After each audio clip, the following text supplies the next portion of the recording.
Clearing the air on the findings of the latest Sero survey, Union Health Minister Dr. Harsh Vardhan said the Indian population is not in any way closer to achieving herd immunity.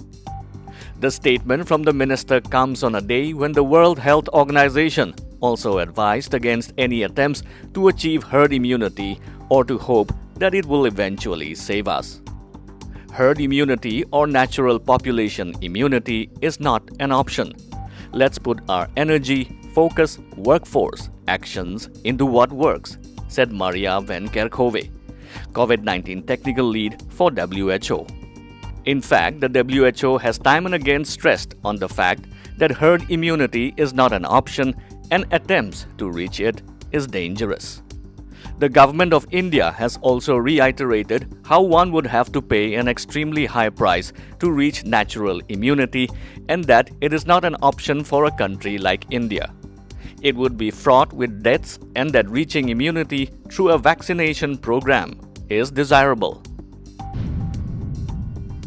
United Naga Tribes Association on Border Areas UNTABA has termed the Chief Secretary level talks between Assam and Nagaland on the interstate border issue at Police Officers Mess Chumukedima on September 25th as just a lip service on the core issue.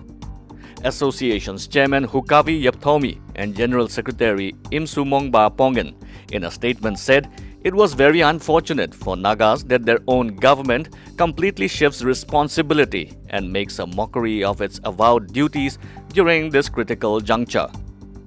Recalling that it had time and again reminded the government of Nagaland to review the interim agreement of 1979 with Assam, which is long overdue, UNTABA alleged that this agreement, among other things, had divided the traditional and ancestral Naga lands and demarcated almost the entire stretch of the interstate border as disputed area belt, besides virtually placing the entire population of border areas and rightful Naga lands under the mercy of Assam government all these years.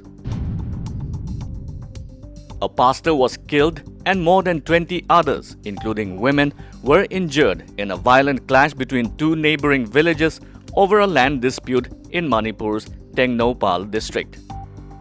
With tensions running high, district administration has imposed curfew prohibiting people moving out of their respective homesteads under Section 144 of CRPC in the two villages, an official sources said. District administration has deployed a large number of armed police at the two villages, particularly at the inter-village border as the tension was yet to subside. Reports said that the violent clash between villagers of Aimol Khungyai and Aimol Chingnunghat villages under the Machi police station of Tengnopal district erupted on Saturday evening. Reports said that the clash broke out over the ownership of a playground located between the two neighboring villages. Arunachal Pradesh Chief Minister Pema Khandu today hinted that the state would reopen its doors for tourists after October next, while following the laid-down COVID-19 guidelines issued by the centre from time to time.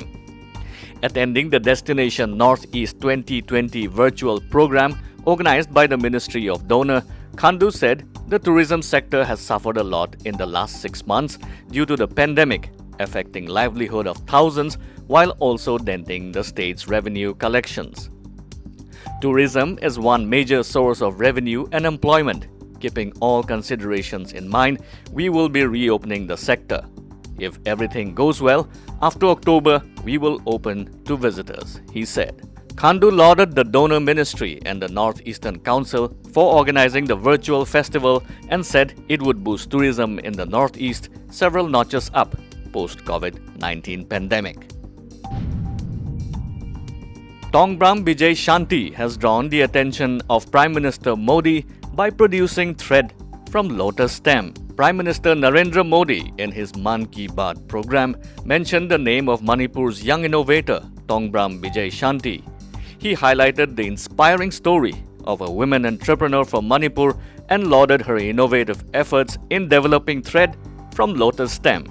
Modi said with the use of new technologies, the farmers of the country can benefit a lot. For instance, Bijay Shanti of Manipur is in the news for her new innovation. She launched a startup to develop thread from the lotus stem. Today, her efforts and innovations have opened new avenues in the fields of lotus farming and textile, Modi said. The innovator from Manipur also thanked the Prime Minister for recognizing her works and appealed to the people to work for an Atmanirbhar Bharat. With positive cases rising all across the nation, the COVID-19 status of northeastern states are: